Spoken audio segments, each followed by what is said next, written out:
Warami. That is hello in Darug, the Sydney Basin language. Greetings, one and all. I begin by acknowledging the First Nations of the country we now call Australia and their custodianship of the land, including the Garigal clan of the Guringai people upon whose ancestral lands I live. I pay respect to their elders, past and present. May we all be guided by God's wisdom, which the original inhabitants of this continent sought after and treasured for tens of thousands of years. For those of you who don't know me, I am Doru Kostake, an associate professor in theology with the Sydney College of Divinity, lecturing at St. Cyril's Coptic Orthodox Theological College, and also the ISCAST research director. It is my pleasure to chair the first seminar of the Sydney College of Divinity's Theology Research Network, TRN, this year, organized in cooperation with ISCAST, the Institute for the Study of Christianity in an Age of Science and Technology. Again, for those who don't know, ISCAST is a network of people, from students to distinguished academics, exploring the interface of the sciences, technology, and Christianity, a bridge builder between worldviews and fields of expertise. Perhaps ISCAST CEO and Executive Director, the Reverend Dr. Chris Mulherin, who is among us, would like to greet the attendees. Chris? I would love to. Thank you, Doru. And on behalf of ISCAST, it is really great to see you here today. We're very glad to be involved in this collaboration with the Sydney College of Divinity. And of course, Doru is wearing both hats there. Welcome to the meeting. It's a fascinating discussion. I have to offer my apologies. I will be listening, but I have to jump in a car in a minute and drive somewhere else. But I will still be listening to this fascinating conversation. Welcome, everybody, and back to you, Doru. Thank you, Chris. Before I introduce today's speaker and respondent, I acknowledge the leadership of Professor Neil Ormerod, who set up TRN in 2020 and chaired it until the beginning of this year. As new career opportunities called Neil elsewhere, Professor Stephen Smith, the SCD's Dean and CEO, invited me to take over the TRN's chairmanship, which I wholeheartedly accepted. I am certain that the TRN Working Party with Professor Peter Bolt, Professor Constantine Campbell, Dr. Xavier Lakshmanan, and Associate Professor Peter Locklin as its members will continue to foster the climate of Christian fellowship, intellectual excitement, and scholarly rigor established under Neil's leadership. Without further delay, it is my pleasure to introduce today's speaker, Dr. Nicola Hoggard Creegan, the co-director of New Zealand Christians in Science. Nicola is a theologian based in Auckland, specializing in the interface between evolutionary theory and systematic theology, with broad interest in public and contextual theology and ecology. For 7 years, she chaired Hansa, Theology and the Natural Sciences in Aotearoa. She was a part of the Human Nature Project at Center of Theological Inquiry at Princeton in 2012 and 2013, and the Human Distinctiveness Project at Notre Dame 2015-2016. Her book, Animal Suffering and the Problem of Evil, published by Oxford University Press in 2013, examined theodicy within the context of long eons of animals suffering before humans arrived. Currently, Nicola considers the problem of free will in dialogue with the sciences. The response to Nicola's talk will be given by Associate Professor Peter Locklin, the Academic Dean of the Australian College of Ministries with the Sydney College of Divinity. He serves as the chair of the International Commission for Theological Education for the Alliance World Fellowship, publishing in areas relating to the Christian and Missionary Alliance, including by contributing to the forthcoming volume Advancing the Gospel. Peter's research interests are at the nexus of historical Jesus studies and atonement, divine justice, theodicy, human well-being, pneumatology, and theological method.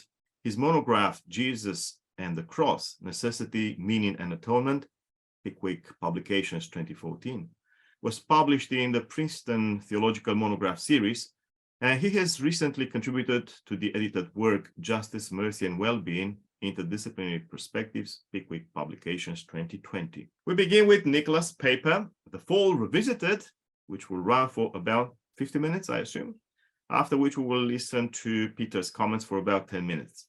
Nicola, floor is yours. Thank you. Thank you, Doru. I just want to say beforehand that if you disagree with me or you have some wonderful ideas about the fall, we are New Zealand Christians in Science is putting on a conference on the fall at the end of October. So please send me an abstract. But thank you so much for inviting me today. So my overall thesis is I want to argue that the fall, a story that explains evil and the nature of humanity and what is wrong with us, needs to be carefully scrutinized and critiqued and reimagined, if necessary, in conversation with the sciences. I understand why this doesn't happen, although of course it is happening right now, and it does happen in small forums like this, but it doesn't happen enough, I think. And I would argue that there is an urgent need to put this doctrine into dialogue with the depths of what we have so far gleaned from anthropology, our prehistory, animal studies, cell biology, and genetics, as well as the sciences and social sciences around culture and its deep interpenetrations with biology. What tends to happen, with some rare exceptions, is that there is a superficial interaction, or there are discussions, some of them profound in their own way, that efficiently isolate theology from scientific scrutiny. There is also a growing evangelical discussion and what Gijsbert van Brink calls a theological crisis around this topic. There is no doubt that having this discussion can leave us somewhat theologically exposed. As I mentioned in my book on animal suffering, this discussion happens at a time when we are acutely aware of both natural and moral evil, and also the depths of suffering and disease and untimely death in the animal world long before humans appeared. At the same time, animal morality makes sense for the first time. Human morality is not a veneer on top of a brutish core. Many of the conditions of morality undergird animal life as well. And the problem of evil is one of the big defeaters of faith in our time. So deconstructing the fall can seem to aid that defeat. So we might ask why we can't just find a mythical explanation of Genesis 1-3 and be done with it. And of course, Genesis 1-3 is a myth, but it speaks to the big issues in Christian theology: creation, image, and sin, and evil. And even if it is a myth, it tells us stuff. And that stuff impinges on our scientific worldview as well. And the picture is so alive and well in our everyday theologies that it must be faced and reformulated and placed into dialogue with our prehistory, and not just our sense of consciousness and sin. In other words, we can't just isolate it from science. There is too much going on in prehistory that resonates and causes dissonance. By the full story, I mean that story from Genesis 3, which includes a prior state of Edenic perfection, a command from God to not eat an apple under pain of death, an enigmatic conversation between a serpent and Eve as to the reasons this command may have been given, reasons that might cause Eve to doubt the goodwill and authority of God, the fact that the apple was desirable and good in its own right, equally enigmatic warnings about good and evil, the eating of the apple, the passing on of the apple, and the aftermath. This aftermath does not include the promised death, but does include some pretty heavy-duty curses and a lot of blaming. It is no wonder that suggestions of inherited guilt were read from these deeply familiar verses. So I want to look first at the tenacity of a literal fall, its centrality to systematic theology, and the problem of evil. If you listen for it, you hear it all the time, post-fall, after the fall. Sometimes it's just a way of referring to our sinfulness, but sometimes it is used to explain away some of the more problematic aspects of our nature. We are only violent or patriarchal after the fall. Sickness came down to us from Adam and Eve, and so on. I heard that recently at a university Ash Wednesday service. Mostly this phrase is not used by people opposed to Darwin or evolution, but nor is the language interrogated to any great extent. Fall has in that sense become the core of systematic theology. In all manner of contemporary and historical theologies, the fall is paired with salvation, Adam with Christ because of Romans 5. In all manner of ways, not least the priority of sight in our senses, the picture of a literal Adam is so very hard to shift. And Adam is paired, of course, with Christ, who is always understood as a single representative person. The literal story of Adam and Eve is the perfect solution to the problem of evil. It is all our fault. It simplifies salvation. Because it is all our fault, the only solution to our condemned fate is God's gift of Christ. The fall simplifies our understanding of God. Skepticism about all this, I believe, eats away at the credibility of faith. But the literal picture is tenacious. And on the other hand, the solidity of this picture for people of faith also erodes any motivation for deep speculation or investigation of our prehistory. And along the way, biblical scholars have waded in as to what it really means, just from a scholarly point of view. We hear that it is never mentioned or rarely in the Old Testament. The word fall is not used in the text. The promised literal death does not come, James Barr. But perhaps, in fact, it isn't literal death, but some sort of alienation that is meant. And that does come in spades. The element of whether this is a tragedy that could have been avoided or something that was inevitable but brought gifts and burdens is also disputed. The latter is more compatible with what we know from science, and both elements could be read into and out of the story. The serpent, a created creature, is a presence often remarked upon. What was its role? And why should Eve have known better? And did she mislead her more honorable partner, Adam? The passage is deeply metaphorical, a myth which parallels other myths of origins, but it is intriguing because it can be read in so many different ways. And inevitably, in the last 150 years, it brings us into dialogue with what we know from prehistory. And that is interesting. Hominins and then humans must have taken a primate tendency to predation, violence, and presumably our patriarchal natures over the species boundary 6 to 7 million years ago. Thus, the possibility of mimetic envy, aggression, and domination were always latent in our physical makeup, being inextricably bound up with capacities for predation, learning, and group identity. Death also was a part of life before human coming. On the other hand, what characterizes our species is flexibility in roles around parenting, incredibly precocious pro-sociality, ultra-fast linguistic processing of facial and non-verbal signals, and strong altruistic community bonds and compassion. All of this cooperation and facility at coordination can be used for both good ends and evil ones, like warfare.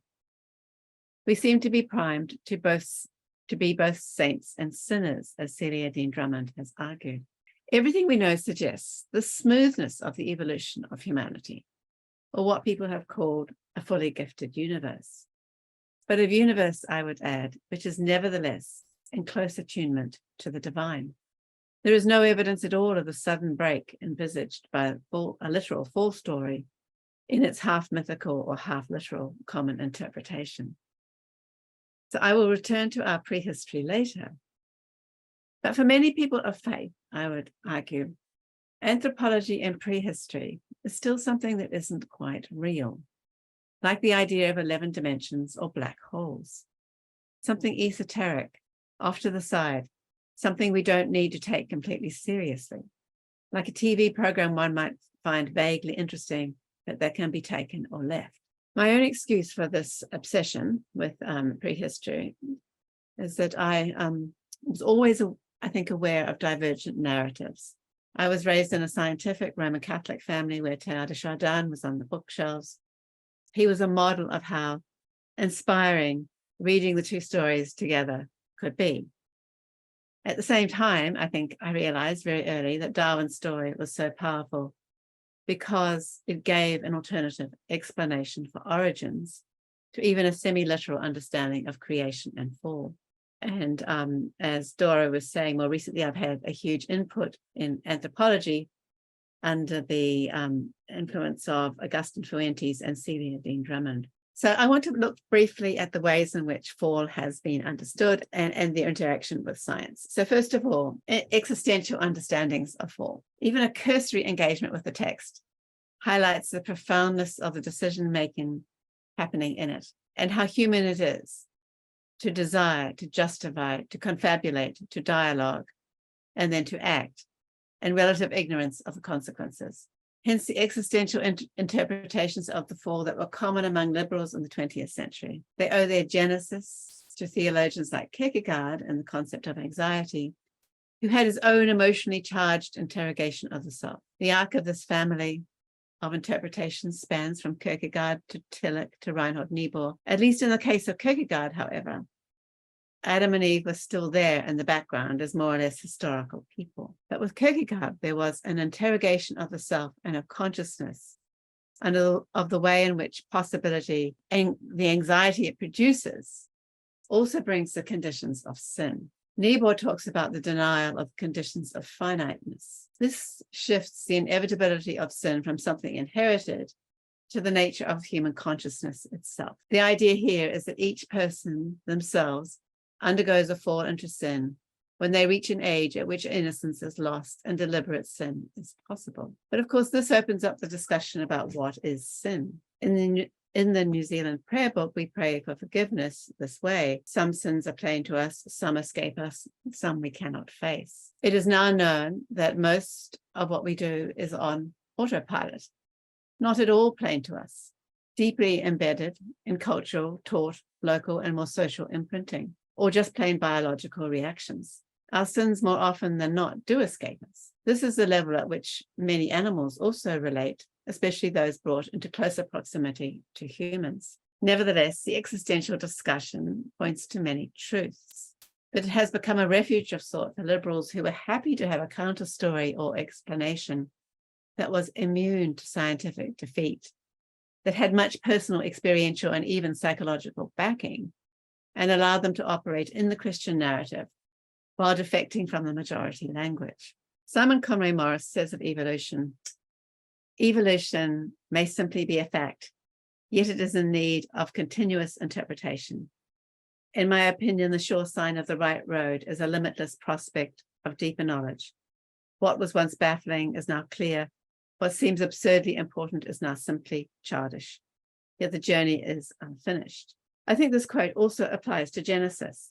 Any key doctrine, like the fall or salvation, is almost infinitely deep and interweaving. So I would certainly not argue against an existential interpretation in sin's inevitability and those without intellectual impairment. But I do critique its splendid isolation from scientific interrogation. And of course, it is also very weak in terms of its explanation of evil. So I want to turn next to mythical understandings of the fall. And I put this in a separate category to the existential because people like Sarah Coakley do interact with science, and the motivation she has for taking up a mythical approach is not to avoid science, but rather to try to deal with some of the deep issues around race and freedom and the meaning of sin. In a recent lecture on the fall taken from material for her new systematic theology, Coakley interacts first of all with Gregory of Nyssa and Augustine, pointing out that they have quite different understandings. Gregory of Nyssa is essentially a free will defense of the fall. In other words, it is not a tragedy.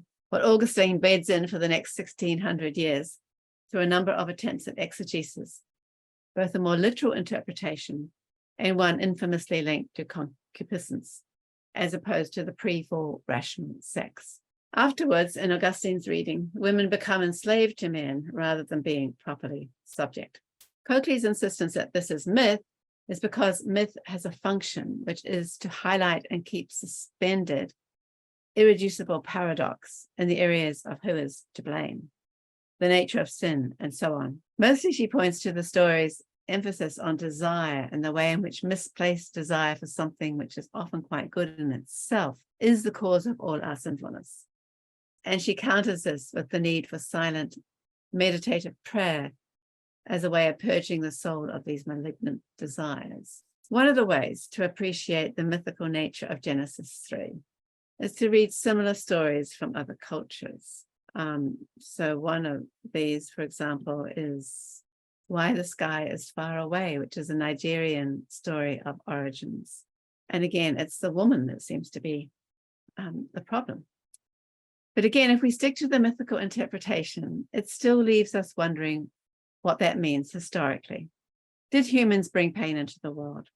Was the world once perfect? The mythical story is all very interesting. It points to the irreducible and elusive nature of sin against almost any backdrop, including our modern neuroscience. But again, it isolates the fall from interrogation by science. It does always stand as some sort of counterpoint to a scientific engagement. Because whatever we find in our deep prehistory, the nature of freedom, sin, consciousness, and so on, will never be just what we discover about ourselves there. So now I move on to secular theories. Christians are not the only ones these days thinking about our prehistory and where our tendencies to violence come from. One might think of popular books like The Story of B, which blames civilization for everything, and along with it, the idea of a monotheistic God. A more nuanced version comes from a recent book, The Dawn of Everything, by two Jewish anthropologists, Graeber and Wengrow. And in fact, their book is a specific refutation of the story of B. They say right at the beginning of their magisterial work, which is examining inequality and freedom against the wide sweep of human history, that there are three explanations for why things went wrong, for why we seem to be stuck in a situation of increasing inequality and escalating violence. Although I also understand that there is a debate about whether we are in that situation or not. But the three that they look at are the Christian story of the fall. We lived in a state of innocence and peace until we desired to be like God. Number two is Rousseau's story of the fall from an age of innocence when humans roamed in very small numbers to the violence of the age of agriculture and the growth of cities. Civilization is regarded in this view as almost everything bad in human life: patriarchy, standing armies, mass executions, and annoying bureaucrats, and demands that we spend much of our lives filling in forms. That's a quote from them. Hobbes is the third view, that we are essentially lone individuals who banded together for expediency's sake. Rousseau also thought that this was our original state. The third option, of course, is empirically false, even if the idea persists in some groups pursuing absolute liberty. Graeber and Wengrow ask this question: were we always like that, or did something at some point go terribly wrong? And they say, it is basically a theological debate. So that's interesting. If Jewish secular anthropologists think it is a theological debate, then it is certainly one that theologians should join. Graeber and Wengrow, however, admit that it is not just a theological debate. There is now loads of data from prehistory. They dismiss all these myths of origin, saying they are not true, the three that I mentioned at the beginning. They critique them on the basis that it makes the past dull. They seem to condemn us to our fate, and they have dire repercussions for our lives today. What they mean by this is that if we think something has gone metaphysically wrong, or even irretrievably wrong in the past, and we are just living out that dire reality, then a sense of hopelessness settles, as well as a lack of curiosity about who we are and how we function in the world. That is especially the case if we believe, as is sometimes the case with the Christian false story, that everything was metaphysically changed at some point in our planet's history. So to summarize this lengthy book, they dismiss explanations 1 and 3, but they argue against number 2. Again, explanation 2 says that the state of innocence was a state where people lived in very small, unsophisticated and uncomplicated bands roaming free on the land. And in this age of innocence, there was little need for coercion or violence. Graeber and Wengrow argue convincingly that pre-agriculture, humans did not just associate in very small bands of people. Rather, many people groups had loose affiliations which covered a wide area. And although we project sameness and simplicity onto our ancestors, there is no evidence that this is the case. The tens of thousands of years of prehistory were a period, they say, of bold social experiments. And moreover, they say, many of the first farming communities were relatively free of ranks and hierarchies. And they continue, a surprising number of the world's earliest cities were organized on robustly egalitarian lines with no need for authoritarian rulers. So in other words, plenty of social housing, and few marks of rank. Reports of violence in our prehistory do vary, but real viciousness seems to have been relatively rare, with seemingly random outbursts at times in the record. So we ponder this reaction, wondering always when it is the case that we are positing a fatalistic story. Can we tell the story of humanity and our connection to God and Christ in a way that works in terms of spiritual dynamics and is less fatalistic for our living in the world and organizing our futures, especially at a time like this when humanity is attempting a coordinated plan for climate mitigation? But to return to the Christian theology of the fall, neither the existential nor the mythical approaches directly deal with the theological tick that is so common of appealing to the fall whenever something is needed to explain metaphysical evil. So where else does fall doctrine go? There has recently been an upswing in papers on the fall and an interest in the doctrine. So the next family I would look at is the Irenaean approaches. The fall is hopeful and a movement upwards. When the 2nd century Irenaeus is used, it is mostly by people who have come to see that science does pose a threat, and they are looking around for theological approaches that have in the past dealt with sin in a different way. See, for example, Walton, who uses Irenaeus, and also Andrew McCoy, who discusses this in a recent essay. Irenaeus himself, of course, did also posit an Adam and Eve and death as a result. But the general gist of an Irenaean approach is that humans were meant to be in development, and development is progress. And this was all a part of what was intended by God. He was arguing for the goodness of creation against the Gnostics, for whom bodiliness itself was a problem. Irenaeus's basic idea can be understood as being compatible with an evolutionary understanding.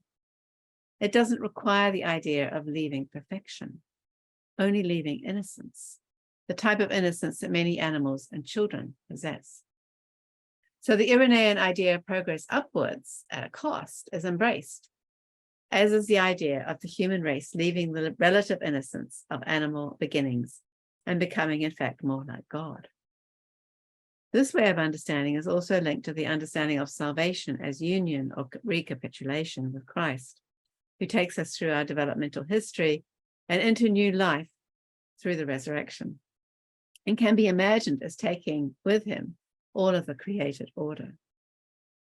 So in this understanding, we have the conversation with the serpent in the garden, and it is in dialogue that choice and possibility are offered and become the precondition for some disobedience, even though the disobedience is towards something that really is good and desirable in itself, the kind of decision we would make constantly, not believing for a moment that it was wrong. There's something then in this narrative that highlights progress and movement, and in particular, the movement of consciousness that is helpful, so long as we remember that for Irenaeus, the fall was also historical, and that the progress was costly. I want to look next at approaches that interact very lightly with science. In these interpretations, spurred on by what Hoggard has called an evangelical theological crisis, you can see that the Bible and the cultural world around it, often in a North American context, are prominent in focus and in the foreground, and the scientific explanations are mentioned to be more easily disposed of. They are in the background of the discussion, and they always feel unsatisfactory, as though someone from one culture were trying to quickly analyze and dispose of another's. They often arrive at a way of seeing the fall that is immune to scientific interrogation. Examples from some of the articles in the are from some of the articles in an edited volume by Stanley Rosenberg, for example. He says, for instance, humans at first had dispositions, but these were controlled by God in a period not discoverable by evolutionary science. Dispositions that might even have a pre-human origin do not preclude the goodness of the original human, because these dispositions were originally properly controlled and directed when humankind lived even though for a possibly short period that can probably never be detected by evolutionary science, in perfect unity with its creator. So you can see there that he is at pains to emphasize that there are periods that can't be interrogated by science. And Andrew Pinsent, in the same volume, he talks about grace and how science can't investigate divine gift, and of how we are not compelled to reject original sin on scientific grounds. And John C. Collins, in the same volume, is arguing for a federal interpretation of original sin and says that something had to be added to produce what we call mind. Now, I will argue below that it is not the case, although he is assuming here a very materialistic evolutionary story. And he interacts to some extent with science, but wants to maintain the big story that is really separate from and immune from scientific interrogation. So these explanations may act as, however, as a transitional way out of the conundrum for those who have been taught a literal fall and are on a journey to a more integrated approach. But they are defensive and unconvincing as theological approaches that fully embrace the anthropological and archaeological record. And before I look at approaches that deal more deeply with the science and anthropology, I turn first of all to the currently probably most common approach to science and the fall from those who are convinced by evolution's defeat of the doctrine, which is that there was no fall. And by far the easiest way of dealing with the fall and its problems in an evolutionary sense is to say that the doctrine should be discarded. I mean, and one of the reasons that I have, that we've organized this conference on the fall was that I heard a biblical scholar give a paper last year in which she was advocating this, a Roman Catholic one. But John Barr, for instance, the major Old Testament scholar, supports this position. And surprisingly, in a sense, this is true of both Van Houston and John Hort, major giants in the world of science and theology, who have both indwelt the evolutionary process in great detail. And more recently, Christopher Southgate, although he might be in the middle of changing his views on all of this. This would also be the throwaway position, though, of many in mainstream churches who don't think very deeply about either the fall or salvation, or indeed evolutionary history. But that's not the case for these scholars. So Hort, for example, believes that the perfection referred to in Genesis is eschatological rather than something from the past. So to quote John Hort, he says, original sin means that each of us is born into a still unfinished, imperfect universe where there already exist strong pressures, many of them inherited culturally over many generations, for us to acquiesce in an indifference to God's creative cosmic aim of maximizing beauty. Sin is transmitted, he thinks, through cultural forms that deny creativity and beauty and impose sameness and servitude. They deny the offer of increasing perfection. And he goes on to say, and I quote, genuine hope for the future can survive only in a universe that forbids perpetually repeated reparations for the loss of a timeless primordial perfection. Perfection, evolution helps us to see, lies in the eschatological future, not in the indefinite temporal past, nor in an eternal present immune to the travails of becoming. Whereas in a pre-evolutionary world, the transient beauty and bliss we experience could easily be disheartening reminders of what could have been in an evolving and therefore unfinished universe.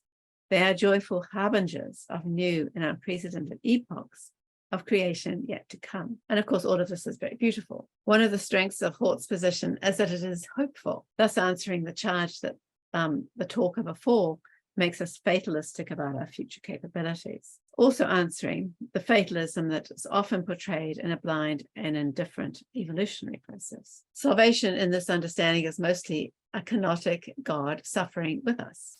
Salvation is not dependent on human sin, but perfects nature.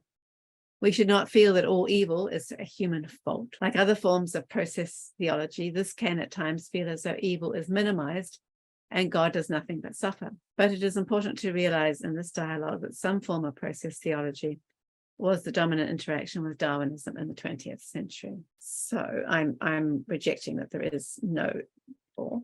So deep engagement. So lastly, I want to give and to interact with the work of Celia Dean Drummond, with whom I largely agree. She says, for instance, Accordingly, a reasonable interpretation of the insight of the fall narrative is that it marks a transition in human moral history, such that humans become gradually aware of God through an experience of revelation, aware of each other and their nakedness and other creaturely agents represented by the snake, with whom they have ambiguous relationships. Dean Drummond notes that the fall, that fall-like themes are common in science fiction and popular culture, and the need for this should be noted and pondered. She also argues that without a fall, salvation is in danger of being rendered meaningless. Her work is done in close cooperation to a number of anthropologists, especially Augustine Fuentes, Tim Ingold, Marcus Baines Rock, who talks about hyenas, and more recently, Penny Spickens. But her work with these others attempts to get into the mind of the developing human, and also species closely related that have become extinct. She notes, for instance, that it was compassion that made us human, which is the thesis of Spickens, and that the virtues in humans, like humility and patience and self-control, would have arisen alongside a loss of innocence about how our actions affect others. They were linked then to the particularly high theory of mind that humans possess, being a theory not only of other human minds, but of other animal minds as well. So she says about the fall, what I envisage is a definitive imaginative leap in Homo sapiens that seems to be missing in other animals, including other extant hominins, for all their sophistication and entanglement in human societies. Her work, which is ongoing, highlights the need for open and imaginative indwelling of the evolutionary prehistory of humans to get some sense of the deep virtues, but also temptations that the developing human mind brought to be. She and the anthropologists make a great deal of the role of tool making in forming and reforming our minds and brains, because patience and long training and skills and teaching were required in the skill of tool making. And crafted tools have been found that are older than 1 million years. The areas of the brain that are required for tool making may also be associated with the transition to symbolic language. So my own take on the fall, which is really very similar to Celia's, and it's definitely a work in progress. I am assuming the smoothness of the evolutionary process, or what others have called the fully gifted universe, the one that is in constant and continual interaction with the divine at every level. This is what I've called the evolution of humans within the divine niche. And I am assuming that all animals have some degree of openness to the divine, but that this became especially so in the talking ape, and that this milieu is itself forming of the human brain and mind. I am ruling out a sudden metaphysical break because there's simply no evidence at all of this, even a hidden one.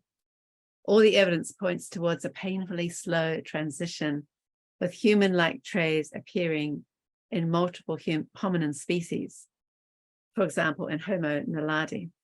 And it is typical of a myth that it represents something momentous and possibly lengthy in a narrative that sounds like it all happened since breakfast yesterday. I'm taking seriously the development of humanity over millions of years, and in the company of dozens of other hominin species who were human-like long before 50,000 to or even 200,000 years ago.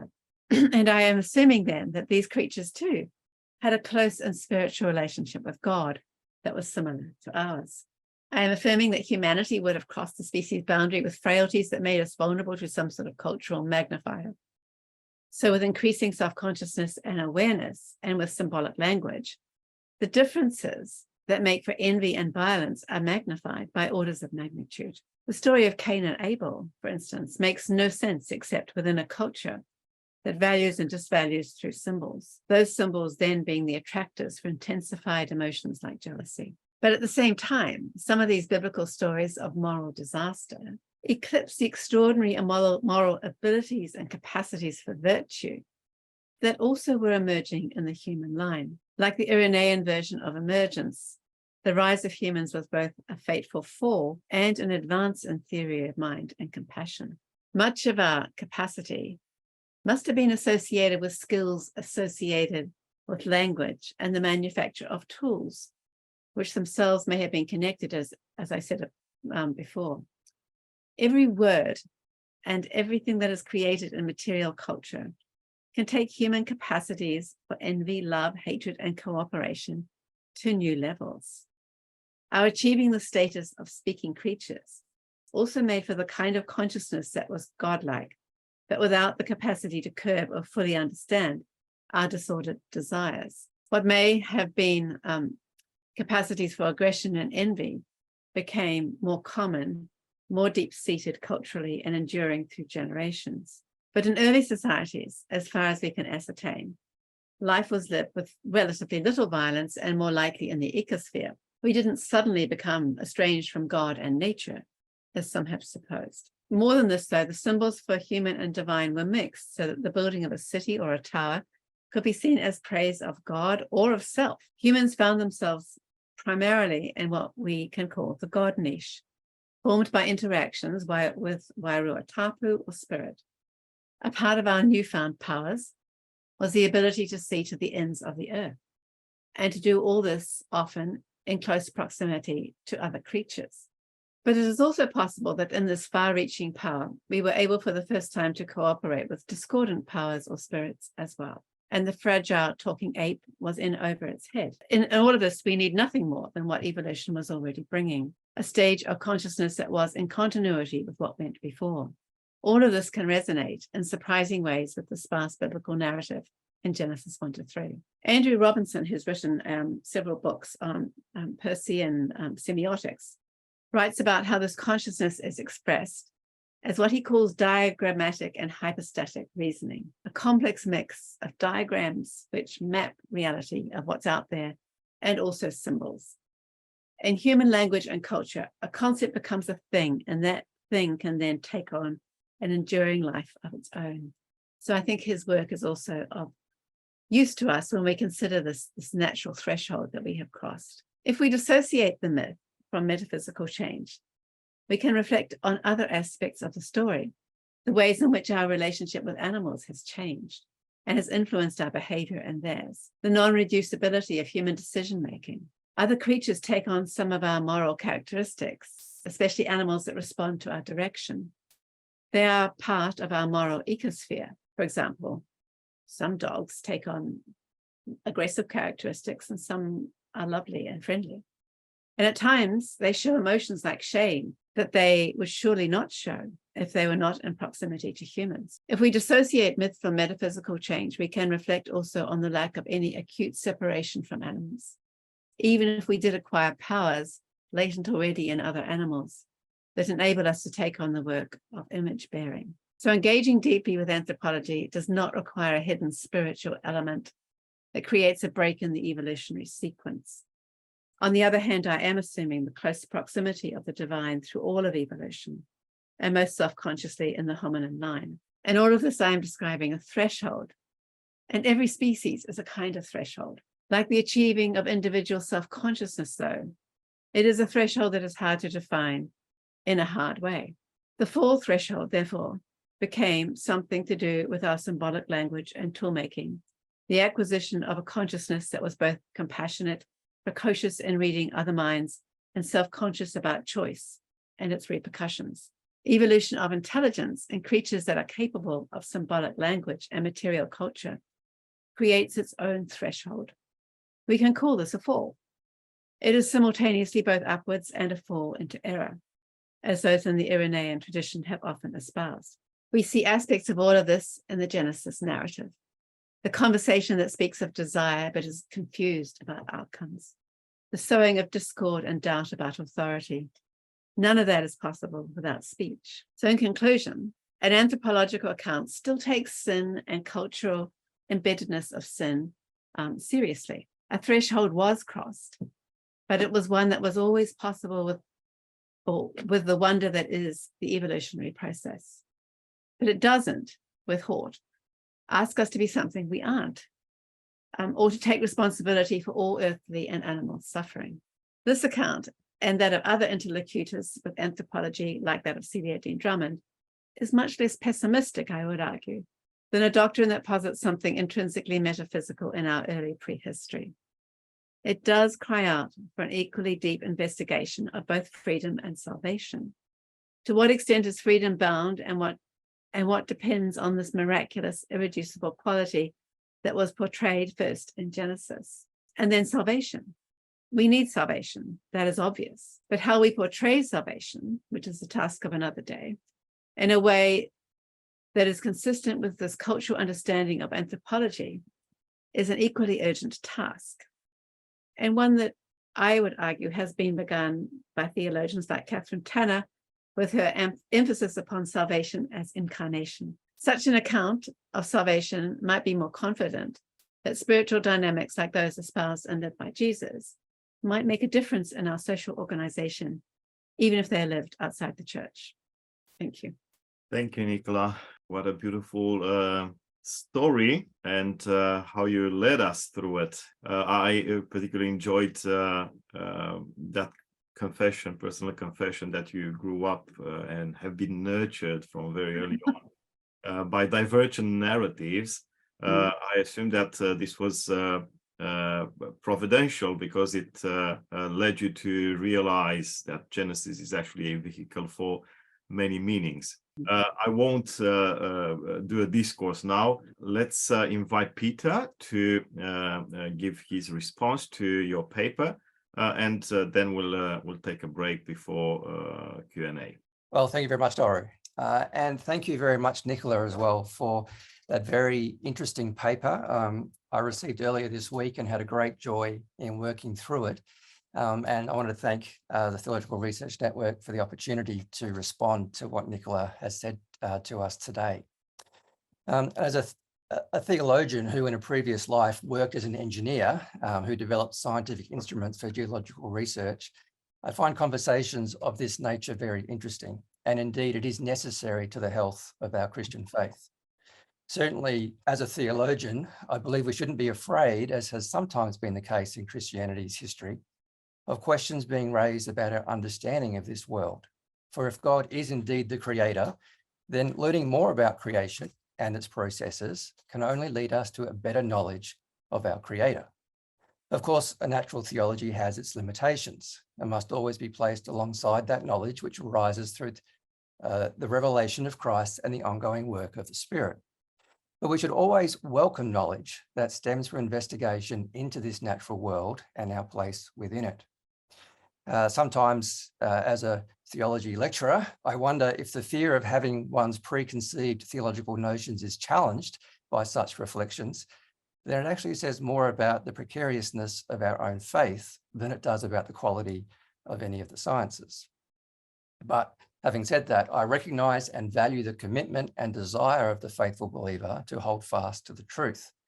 This is why I think these discussions are essential, for they help to shed light on exactly what it is that we need to be holding fast to. Now, with the increasing momentum around the intersection of Christian faith and the anthropological sciences, the question of what to do with the full narrative of Genesis 3 was always going to arise. And today, Nicola has brought to our attention the present state and some reflections on this discussion, and raised quite a number of very interesting points along the way. And I was only given 10 minutes to respond, so I have to pick just a couple of things that Nicola has pointed out, and then maybe ask a few questions of my own, which might provide a path for further conversation. And I should also say again that I make my comments as a theologian and claim no expertise at all on the anthropology of prehistory humans or their development. So essentially that's me saying big caveat around my ability to contribute in that area. But with that said, I'd like to begin by picking up Nicola's comment, particularly in evangelicalism, which is my tradition, that we are in somewhat of a theological crisis around the fall, and that it's left us theologically exposed. I think this is actually a valid characterization, but I also think it's therefore a crisis that we need to have. In the evangelical tradition, there is a strong commitment of fidelity to the biblical text, which is well known, and I believe this should be celebrated. It's one of the great contributions that evangelicalism has made to the Christian world. But that commitment has also led to a tendency among some to embrace an uncritical hermeneutic of literalism that gives more credence to the individual words on the page than to the intent of the author who penned them. The scriptures, however, are more than just the sum of their words, but the meaning to which the words and language convey. And I think Jesus provides us a great example of this when confronting the Pharisees over their interpretation of how to honour the Sabbath. It's not fidelity to the words, Jesus points out, but fidelity to the heart of what those words communicate that we need to respond to. As such, the crisis that I think in the evangelical world that we presently find ourselves in related to the fall, anthropological sciences and evolution in general, is to a large extent one of our own making. And I think the anthropological sciences are merely the latest vehicle for drawing our attention to the need to interpret the text better. So I might rephrase it then not primarily as a theological crisis, but a hermeneutical one, because we have tended to elevate interpretations of the text over the text itself. Of course, we have to interpret the text so that we can apply it and understand it, but it behoves us to do this well. And where challenges arise, be they from the sciences or from elsewhere, it should cause us to pause and to look at ways to better integrate our theological understanding with what is now known.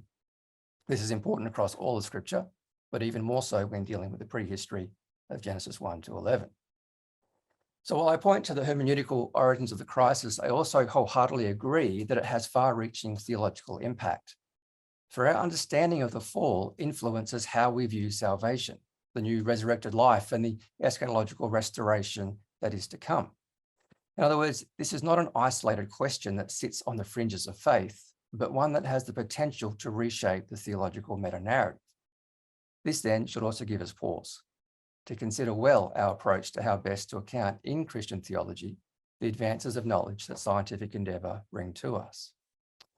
What we have before us then is a challenging assignment, and I think Nicola is spot on when she says that a literal interpretation of Genesis 3 is actually easier to take to the church pew. It gives us an understanding of the need for salvation and the existence of evil that we can comprehend. Our literal Adam and Eve gives us someone to blame for the ills of the world and helps us frame an understanding of God that we can readily comprehend. God didn't bring evil, suffering, and death into the world. That was us. God wanted those extra books there, which everything to be should have perfect, been but we ruined it by caving into our own pride and avarice.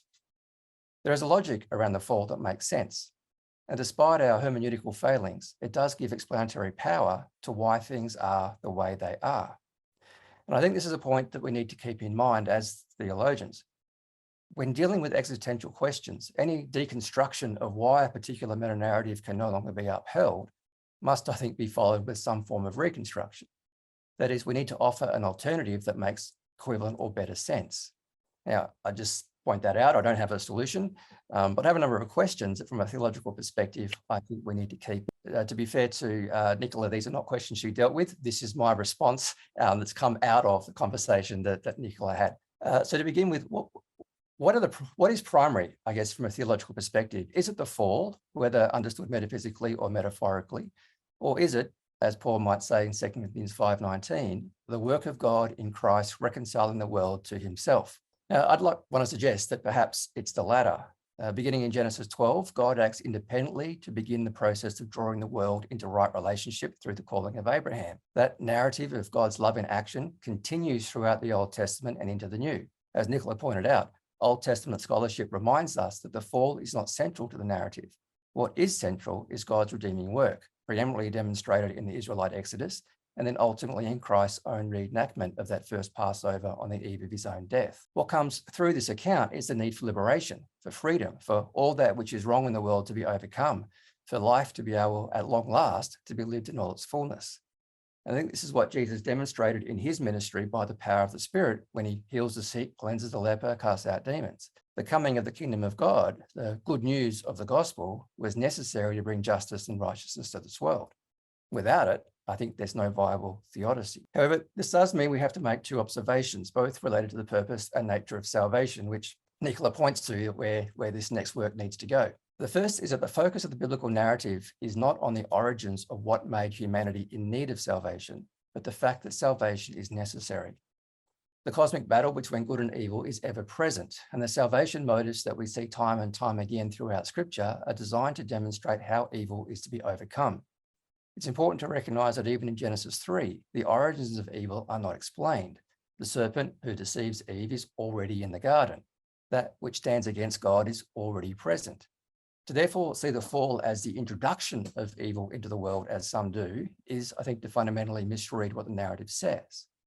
I think this is where anthropological science needs to bring its understanding to the theological table and to help frame our interpretation of what is actually being communicated by the text. What I want to suggest is, at the very least, it is telling us that the battle between good and evil has been ever present, and that humanity is caught up on the wrong side of that battle by virtue of its actions. This doesn't need to be understood as a literal eating of the apple or whatever fruit it happened to be, for it stands equally viable as a symbolic representation of humanity's inability to choose the good on every occasion. The question to be asked is why we can't choose the good if we were created good within the divine niche, if I can use your term, Nicola. This question then remains, regardless of how we might define what does it mean to be good. The second observation I want to make is that if salvation could only be wrought through the death of Christ on the cross and his subsequent resurrection, it must mean that reconciliation with God was not something that was open to us in our created humanity. One can get around this by reframing the idea of salvation away from the cross and positing a kind of Pelagian perspective on the human propensity to sin. But if a traditional Christian perspective around the work of Christ is to be maintained, then there is something wrong with the present state of humanity apart from Christ that needs to be explained. I think this remains a significant question to be addressed if a metaphysical breakdown or break between humanity and God, or the division between pre and post fall, does need to be abandoned. Nicola has pointed us to the potential in Hort's attempt to answer this question, which dismisses the Edenic creation in favour of a world whose perfection lies in promise rather than actuality. And if I've understood him correctly, what makes us alienated from God, or what is essentially sin, is our indifference to joining in God's project of maximising beauty in the world.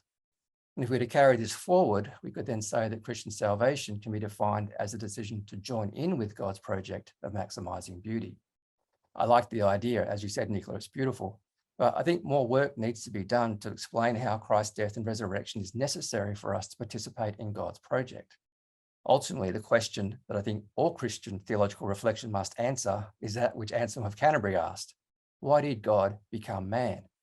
Any redevelopment of theological understanding around the fall must continue to provide an answer to this fundamental question. And I think these two observations really just go to make the point that Nicola raised at the very beginning, that this discussion has large ramifications for the whole of Christian theological understanding.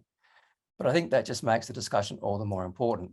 And I want to commend Nicola for the work that she is doing. And I also want to conclude by acknowledging that my comments here have no way done justice to your work or presentation, Nicola, which definitely canvassed far more ground than I had space or ability to deal with in these 10 minutes. But hopefully my brief comments here have been food for thought as we progress the conversation. Thanks, Dory. Thank you, Peter. Wonderful. What an enriching response and opening avenues for further conversation. I particularly liked the idea of having to face our crisis, the crisis that are at hand, rather than hiding. I'd like to ask Nicola first if she has any comments in regard to Peter's response. Right. Well, thank you so much, Peter, for that response. Mostly I just agree with you, that it's the burden really is how we deal with people in the pews. I mean, not deal with them, but how we get all these ideas out there, how we get people interested, and how we get people to see what the stakes are, and why it's also very interesting. I think we have to put it into dialogue with the science to make it interesting. But even then, people are more inclined to say, well, especially in the Anglican Church where I'm from, I have no trouble with science. And I think, well, you should have a bit of trouble. And this is why.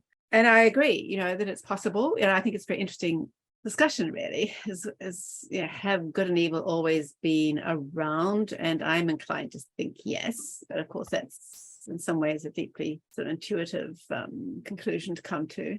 But even without that, there were, as I said, we were never perfect. So we always had these inclinations, which were partly from our finitude and partly just because we had to be good at things like predation.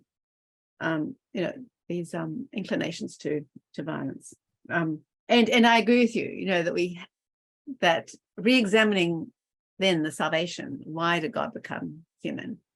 is one of the key areas that we have to really to deal with. And as I think I said before, I really like Catherine Tanner's whole development of salvation as incarnation. It's not just the death of Jesus, but the whole of Jesus' life, which is also, I think, found in narrative Christus Victor understandings as well. That it's Jesus taking upon our human state, which is also then our animal state, which is also, the state of all bugs in the world, and being joined to all of that, and also the bearing our burdens, healing, all of those sorts of things are just as important. I mean, it's not just, he didn't just come to have this magical death, but that the life of Jesus is also important. And I think those emphases that are important in any sort of re-understanding of salvation in dialogue with all of this. Yeah.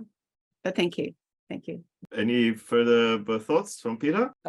Just in terms of, I think the part of the challenge in communicating this within our churches, whatever our tradition, I think, is if we take a plank of a narrative that has been well entrenched, and we say, well, science now says that's not true, then that does tend to then cause people to be uncertain about faith in general and about their well, what does this mean now for salvation or for anything?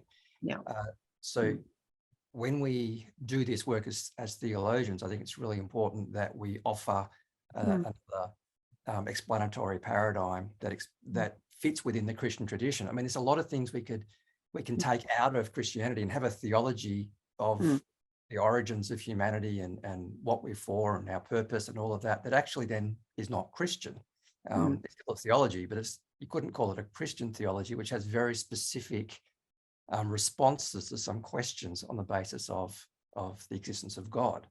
So we have to find a way of explaining the intersection between faith and science that still connects it within that Christian paradigm. Yeah, I mean, I agree, but I do think that people leave because they see, I mean, I think your emphasis upon, living in God is good, but then something bad happens and people doubt. And that's when the whole, well, what is the answer to the problem of evil emerges, and people just leave. And so I think there's a deep skepticism about all of that, especially when it's examined in a time of crisis. And I think in general, Christians tend to be a bit passive. We're passive about climate, but we're passive because we think God's in charge. So, there's less. So if you're not questioning it, then I think you're taking it too much for granted and you're not doing enough work, if that makes sense. Yeah, I think you're right. And I think part of the problem perhaps is that the church hasn't done the right thing by its constituents. The theologians haven't been leading this, and we're kind of trying to play catch up now to the science, rather than being engaged at the first port of call. So again, that's why these kinds of discussions are so important. Yeah. Great, thank you. Okay, let's see if the audience has questions, comments. There you have it, Neil Ormrod. Thank you, Dory. Look, thank you, Nicola, for your paper. This is an area I've written about and thought about over the last 3 or 4 decades or so. There were a couple of things I think which were a bit missing in your account, and it's not uncommon. But the Christian tradition distinguishes between 2 notions of original sin. And one is what they call the originating original sin, which goes back, however, in prehistory. And the other is the originated original sin, which is the impact of that on us. And while I think a lot of your focus there was on the sort of originating original sin, whether that makes sense. The real story of salvation is really about originated original sin in us. That becomes the question, I think. Can we make sense of something which is flawed in us because of something which went before? So the key text here is obviously the Romans 5:12 one, which Augustine mistranslated and misunderstood. But is our need for salvation simply and solely the fact that empirically we all sin? Death entered the world, and with death sin. And we all need salvation because everyone empirically, in fact, has sinned. Or is there something that has been impacted within us for which we need some sense of salvation, even prior to sin in us? That's the doctrinal, traditional sort of position, that it's not simply that I sin, but there's something prior to me sinning which inclines me to sin. That's how the Council of Trent frame it, and the earlier councils of Orange. So that becomes, I think, the issue. And in that sense, I think there's still work to do. Do we actually believe in this notion of some inherited flaw, which is not simply the fact that I sin and need salvation because I sin, but I need something to happen even prior to me sinning? So the rite of baptism, at least in the Catholic Church, does still include, that the child is freed from original sin, however we might understand that. So I think those two notions I didn't quite see separated in what you were talking about. Personally, I find the historical notion of fall, I think, like you, it goes back to the origins of wherever we are. I don't think there was any golden age. But you can believe in the first sin as an original sin, but that has no bearing on whether we inherit some flaw out of that. And that becomes the issue, which then ties into the universality of the need for salvation. So Augustine would argue for a notion of inherited sin, because everyone needs to be saved, and children clearly haven't sinned themselves. So why do they need to be saved? So they're just a few things. I suppose it goes back to Newman's observation. It's interesting, John Henry Newman said, of all the doctrines that we have, the doctrine of the original sin is the one for which we have most empirical evidence. Like, Nicola, what a challenge. All the time. But whether that goes back to an original flaw or whether it's simply an empirical fact that we all do it, that debate really got worked out in the 60s and 70s in Catholic theology. There was a lot of debate about that. Anyway, that's something to think about. Thank you. Thanks, Neil. Nicola and Peter, feel free to interact with Neil's question or each other. I mean, I think that I think that there is, in some sense, a flaw, whether it's fatal or not, I don't know. And I realize that is dealt with by baptism in Catholic and to some extent in Anglican churches as well, and Lutheran churches. But it's how you understand that flaw, I think, that matters. And it has been understood as something that was some sort of break in history. And I would say that it was there, but it's not a break. It's something that it was a threshold that was passed, and it's still a something from the past. It is a flaw, but it's a necessary flaw in a sense. If you have DNA-based life and all that, all that sort of stuff, you're not going to get and that's why I would sort of more concentrate on where we are now and what we need saving from now, and understandings of salvation that actually do speak to that. Yeah, I think the writings of René Girard are interesting in this sort of area too. The whole notion of scapegoating and the like. I think that sheds some light on this issue that you might find that interesting. Girard, you mean? Yeah, Girard. Yeah. René Girard. Sorry. I mean, I think all those ways of understanding it are interesting as well. Yeah. But I think it's because it's so multifaceted and so deep that there are all these ways. But what I was really looking at today was just the ways in which this picture of the fall has a life of its own in churches, and not on the full spectrum of all the different ways of looking at salvation. Yeah. Which is one of the things that both Nicola and Peter, I think, agree on. Let's move on. Helena, I see your hand up. Okay, I have a very specific question. Nicola, thank you for that talk. So my question is, if we see, I'm a neuroscientist, so I was fixated on the consciousness point, naturally. But if we see the fall as an evolutionary expansion of consciousness that subsequently accompanies humans with an acquired type of confusion that precludes us from making the right choices, I'm wondering, what is the benefit of this confusion for the bigger picture? What might be your idea that the benefit for this confusion that causes like a breeding ground for continuous falling again and again because we don't choose correctly always? What is the benefit of that? You mean, what's the evolutionary benefit? Is that what you mean? No, more in terms of salvation. What is the benefit to humanity, and how does that bring us closer to God if we have this confusion because of the evolutionary expansion of our consciousness? I think the expansion of our consciousness didn't just make us liable to error.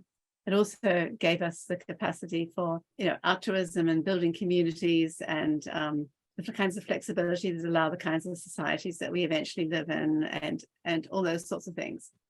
I suppose I think, what I sort of mentioned in the original book I wrote was the parable of the wheat and the tares, and that in history as we know it, there will always be wheat and tares, and you can't really tell them apart. And, if you try to get rid of the wheat, you'll get rid of the tares.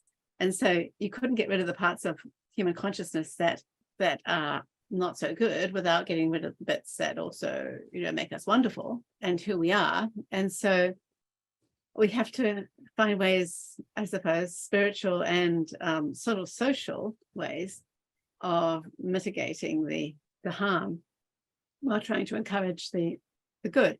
And I think that includes, things like churches and all, in the Sermon on the Mount and all the things that we're told to do, look after the poor and to welcome the stranger and all those sorts of things. But it also includes the things that governments do, good governments, in terms of social equality and providing education and health and all those sorts of things. So I'm not sure if that really answers your question, but I do think that. Yes, it does. Yeah. Okay. Thank you. No, it's very good. It's really beautiful. I've never thought about the fall in this way. So I just was stuck on that. Now we are with the confusion. So what? Thank you very much. Oh, Then you. the other, thank you so much.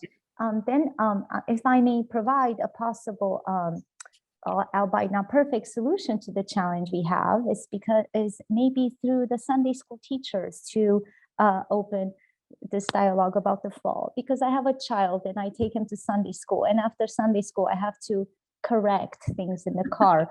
And last week they spoke about the Adam and Eve story, and I had, I come to the Sunday school because I listen, and maybe through the teachers may be one way before it can be presented to the whole people in the pews. I think it would be wonderful if there could be a revolution amongst Sunday school teachers. Yes, I think there's an advantage. You're in the States, right? Are you?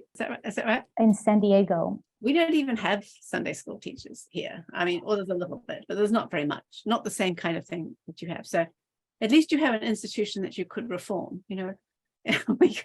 We could start doing it properly with children. That would be wonderful. Yes. Because all this has pastoral entanglements, and we should try to build a new momentum, I think, from the pews, from Sunday school, and so on and so forth. And thank you for your input. Yeah. Okay, there are a few other people interested in asking questions or making comments. Emma, please. Hi, thank you. And Mina, I'm the same. Whenever my children come back from Sunday school, I'm always like, okay, what did you learn? And let's correct this, because I want them to go through the existential crisis I went through. Thank you, Nicola and Peter. That was really interesting. So there's no real answer to my question, and you both have touched on this. I think, so we've had to reinterpret the fall, I think, understanding that there's no empirical evidence for, a metaphysical change in the structure of the world. And I think I never realized until maybe even tonight how much of my understanding of the cross was actually centered on the cross reversing the kind of metaphysical change that the fall created, and now going, that those two don't actually work together. Like I love evolution. I went and did a degree on anthropological science because I was brought up so conservative and a literal translation. So I wanted to understand why as Christians we didn't believe in evolution. And then I did a degree and I thought, okay, this is amazing. But I think so. I'm there with you, but I just realized, oh, wow, that actually really does change the nature of salvation and the cross, which really is central to the whole biblical story, much more so than, Genesis story. So I just wondering, is there hope, or where would you go in beginning to understand, is it possible to reinterpret the cross without losing the heart of the gospel? Because then, like Peter was saying, you go away from Christianity completely. I know, and that's a good question. And I think that was what Neil was sort of talking about as well. Yeah. But there are ways of understanding salvation, which I think are arguably better anyway, which are much more holistic, and but perhaps a little more subtle and therefore harder to sort of get across in Sunday school. But the whole idea of, as I said, Catherine Tanner's idea of salvation as incarnation, the whole idea of narrative Christus Victor, that Jesus came to take the burdens of the powers and principalities, or as Neil was talking about Girard, that it's an unmasking and of mimetic envy and things like that in history. So there's lots of different ways of understanding it. It's a bit hard to get Girard into Sunday school, I think. But it's just so much more, I think, interesting and deep when you start looking at these ways as well.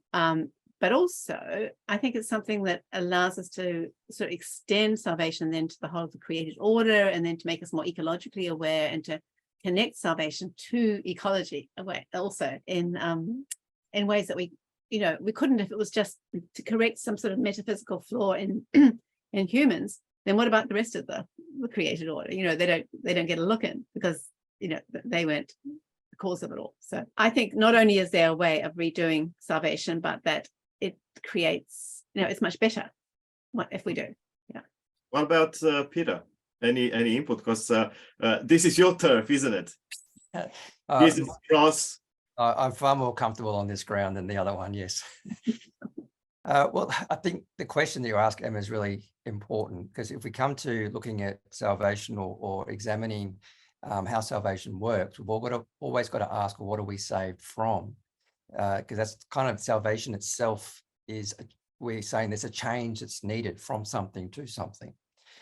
And I think the idea of all of Jesus' life being involved in salvation is incredibly important. And I wholeheartedly agree with that. It's not just his death and resurrection. His whole life, including his death and resurrection, are pointing to the redemption that Christ is bringing, or that God is doing through Christ. Ultimately, we see it on the cross. And I think here what's helped me would be something that Bernard Lonergan has talked about in phrasing it as the law of the cross, where God actually brings out of evil something good. And in fact, you could argue that the cross is one of the ultimate evils, where humanity actually puts God himself to death in ultimate rebellion. God takes that and turns it around and brings it for the purpose of redeeming all of humanity. And so that law, that reversal, doesn't depend on how original sin occurred or how it's transmitted. It talks about what God is doing with the issues that humanity face. So this is why I'm not overly concerned with the work that needs to be done here around re-envisioning how we should understand the fall. What I am concerned is to make sure that we don't get to a point where there is no need for salvation, because we all know, as Nicola said, we kind of intuitively know we need salvation, right? And the question that theologians need to provide an answer to is why. And so ultimately there must be some kind of answer to why that makes sense, that the cross itself in the life of Jesus is that reversal or that restoration or that healing or however we want to define it that makes sense in our cultural context. Anyway, that's my thought. Okay, thank you very much. Exciting. Let's move on to Craig, please. Good afternoon. Nicola, thank you for your presentation. I'm interested in the fact that theology finds itself on a back foot here to some extent, and wonder about the extent to which too much high ground, at least in terms of setting the terms of the conversation, is given over to science, in this instance, anthropology and so on. Natural anthropology necessarily begins with certain principles and works in certain kinds of ways. And then we sort of seem too quickly to jump into the assumption that because the start of the Bible looks a bit like a creation story, or it is, and somehow an account of the nature of the human being and so forth, that these things are exactly the same and ought to be somehow compared directly. I was thinking during your presentation along the lines of what Peter had to say about what I'd say was a priority, the order of salvation as distinct from the order of creation. Now, the anthropologist necessarily begins with the order of creation, but the Bible looks like it does the same thing as well, but in fact it doesn't. That is, creation basically is defined really by resurrection. You've got to get extreme about these sorts of things. So that we end up with a really quite cross-purposed conversation, I suppose. And I wonder, what are the hard questions which modern theology might put to anthropology rather than the other way around, you know, about the nature of the human being, about political being, about the nature of politics as distinct from the nature of science. So if you read Genesis 1, 2, 3 as political documents, for example, polemical documents over against certain orderings of nature and history, then there's something the church can say to the world rather than having to hear all the time and apologize really for previous understandings that no longer work for us and so forth. So it seems to me that getting a little bit more bolshy about what's at stake here might be a valuable thing for us to do theologically. No, and those are all good questions, and I understand where you're coming from. I do think that the anthropologists that are entering into this dialogue, however, like Augustine Fuentes and Tim Ingold even, are unusually open to the importance of religion in human prehistory, and in fact would see it as almost distinctively what's making us human. And it's not true of anthropology in general, I would agree. And anthropology in general is like most other sciences. It has, at least as it exists in many universities, it is quite reductionistic and materialistic and is insistent that evolution is going nowhere. So yes, it's hard to actually put into dialogue with science. So I would say that the subset of anthropologists that we're dealing with are unusually open to the religious aspect. And it hasn't necessarily done them any good. I mean, I know that Augustine Fuentes got a lot of flack for interacting with a whole bunch of theologians. He is now, of course, the professor of anthropology at Princeton, so it hasn't done him too much harm. But I think he feels that, flack from his colleagues. So, I think that it's not just anthropology per se that we're interacting with. And I think, the same is true for evolutionary biology, that we've got to actually look at how we understand evolutionary biology. And it's not just any old way that we can interact with it. We have to sort of look at it in its more hopeful and more telos inspired understandings in order to have this kind of conversation. So all of that's sort of missing because that's like a preamble, but I would agree with you that we can't just take anthropology as it is and say, that's it. We've got to sort of go with that. It's a very selective anthropology that we're interacting with. And about the creation story, I often wonder about that too. Why can't we just sort of see it as myth? Why can't we just see it in terms of resurrection? Why can't we just see it in these other ways, which I know theologians are inclined to see it as sometimes? I think we can't because it has a life of its own. And it's that life of its own that I'm particularly concerned about. And but also because I think if we go back to what I was saying about Andrew Robinson and the sort of semiotic approach to things, that it does include a kind of diagrammatic, I mean, all myth does. It includes some sort of diagrammatic aspects. It is saying something about reality, and it is a sort of natural partner with prehistory, because prehistory, like in Graeber and Wengrow, they're talking about the same things. They want to know what happened, what's wrong with us, can we fix it? Do we have a fatalistic story that's actually making it worse for us? All those sorts of things. So yes, I agree that there are all sorts of ways of understanding it which are not to do with our prehistory. I just happen to find the interactions with prehistory particularly interesting. But also, I think that it is, even in myth, there is this diagrammatic element that requires some sort of interaction with prehistory, and that if you don't do it openly, then people just sort of sense it implicitly and end up giving up on faith, I would say. So those are all my answers to some of your questions. But thank you. Thank you. Let's move on to Michael. Hello, everyone. This is a part question, part confessional on my part. I've gone down this rabbit hole on YouTube where I've got these cameras set up on birds' nests, and I was watching the other day as an eagle landed on the nest, and all the little baby eaglets were wanting to be fed, and this eagle then decided it was going to kill one of its own offspring, dismember it, and feed it to the other chicks. And when you see something like that, you kind of think to yourself, I know this is kind of being very anthropomorphic about the whole thing, but geez, that eagle was being a bit of an arsehole. It really made me think that maybe I don't necessarily have a monopoly on arseholeness as a human being, that it exists on a much broader scale. And then this kind of brings up the whole issue of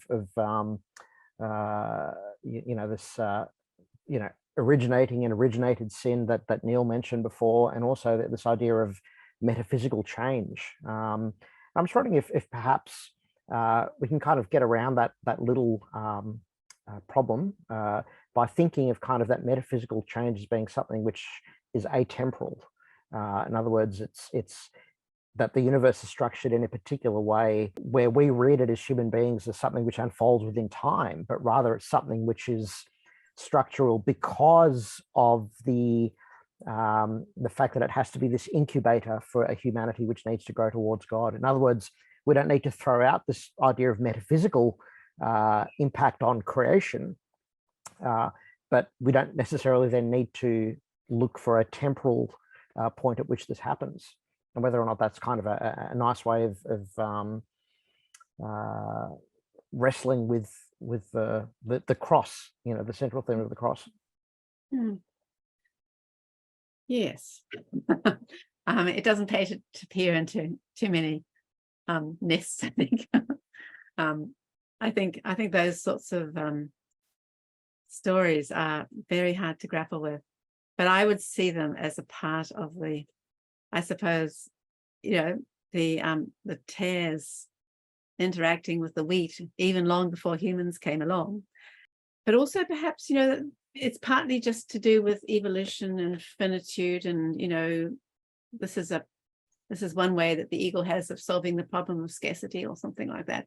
But it's also possibly, that there is something out of order in the natural world as well, and which has nothing necessarily to do with us, but does impact us more than it does the eagle. And I wasn't quite sure what you meant by atemporal, but I think if we are positing sort of powers that are not coincident with human development, then that's some kind of atemporal sort of fallenness, I suppose. Yeah, if that makes sense. Yeah, but I'm not sure. I guess, yeah, I guess what I'm trying to say is that, maybe could there be a way forward where we consider the idea of fall to be real, but not necessarily then located within this unfolding of history? Yeah, so yes, I mean, I think there's ways of saying that, different ways of saying that, but it becomes all very hard to really locate, I suppose. And it's certainly something which is very hard to then deconstruct the popular story, by saying this. But I agree, I think that's something I suppose I would put on a back burner. I would think maybe this is true, yeah, some sort of atemporal or pre-human fallenness to the natural world. Or maybe it's just finitude, but maybe it's not, that's what I would say. But yeah, I agree. And I agree it's very disturbing to see, the eagle destroying its own little Peter, eagle. what do you reckon? Sorry to barge in. We have seen a father putting his son on the cross. What do you reckon? Does this have anything to do with Michael's disturbing image? Well, Peter might have something to say with this, but I think this is something that feminists find very difficult, and that I would like to take the necessity of violence out of the atonement, that kind of violence anyway. Yeah. But that's another whole long story. Yeah. Yeah, so it is a different story. I think what Michael you said there is very interesting to consider, because it appeals in one way because it aligns easier with the traditional Christian narrative. But then as you say, Nicola, it causes then challenges to rebuff the traditional Christian narrative. And this is why to me, it's from my tradition wanting to be as faithful to the text as possible, trying to understand how to do that in a way that honors what has been given to us. So I think what you're saying, Michael, is attractive for finding a way of doing that and still not having to posit a literal fall 6,000 years ago, wherever it was. So yeah, I think there's some things there to think about, but it's not an easy solution. Yeah, but perhaps this all leads us to a certain view of reality that, as Michael pointed out, has nothing to do with our anthropocentrism and our whatever historical and cultural ideas. For example, if we place in that pre-temporal state where Michael is interested in to get, I think, Revelation 13:8, with the Lamb of God slaughtered from the foundation of the universe. In other words, the whole universe is based on a sacrifice. We know that who the Lamb is. Then it is in the light of this original sacrifice, not sin, this original sacrifice, foundational for the entire history, evolution, whatever you have to call it, of the creation, from Alpha to Omega. This entire history makes a lot of sense, including that kind of violence where a mother or a father eagle, whatever it was, has to sacrifice some of the offspring for the others to live on. Anyway, disturbing imagery, but of course we should learn, 21st century, we should learn that the reality isn't made in our image and likeness. It's in the image and likeness of someone who has a more sacrificial outlook than us. There's one more question and only 4 minutes to go. Sorry, Michael, wonderful to see you, and thanks for your comment. Neil, briefly, please. Yeah, quick as I can. Look, just point out, I suppose, part of the obvious, which is the Hebrew scriptures have the story of Adam and Eve, but don't have any doctrine of original sin. Yeah. It's a specifically Christian doctrine. Yeah. And it's interesting that Thomas Aquinas, when he asks, why does Jesus die? Is it because of our personal sins or original sin? He actually opts for original sin. There's something that about the very experience of salvation that we go through that reveals to us the nature of our brokenness. So if you really want a proper understanding of what original sin is about, you actually have to first enter into the experience of salvation. And that's where you find what it means to be this original brokenness. Anyway, that's my comment. Quick. I mean, I couldn't disagree with that. But that makes us it all the more stark, I suppose, that we live in a society that has no understanding of what you just said. And It doesn't. I mean, and we live in a therapeutic society. I know, but it's also something that's developed over long years in a liturgical, setting in a community, Christian community, that you understand that understanding of salvation and therefore of brokenness. And it's quite stark, I think, how odd that is, and what a strange thing that is to say, in our society. First of all, thank you very much, Nicola and Peter. It has been amazing. Such a stimulating paper, response, and conversation. Thank you also to all of you who have contributed by asking your questions or making your comments. Now, as an Orthodox Christian, that's me, I find all this very instructive, given that in my church tradition, there's no original sin. So it's a very different story that we can talk about and write about when we include Orthodox Christians in this conversation, which somehow along the lines of what Neil pointed out earlier about traditional Judaism. So we are more in the spirit of the scriptures than most people would believe, including Orthodox Christians themselves. We see things differently, but that's a very different story altogether, really. I think you might see things the right way. I don't know. Look, we Orthodox call ourselves that because we think we are always right, but that's another story, which is, of course, not true. Thank you all for your patience, questions, I repeat, comments, and participation. And God willing, see you next time.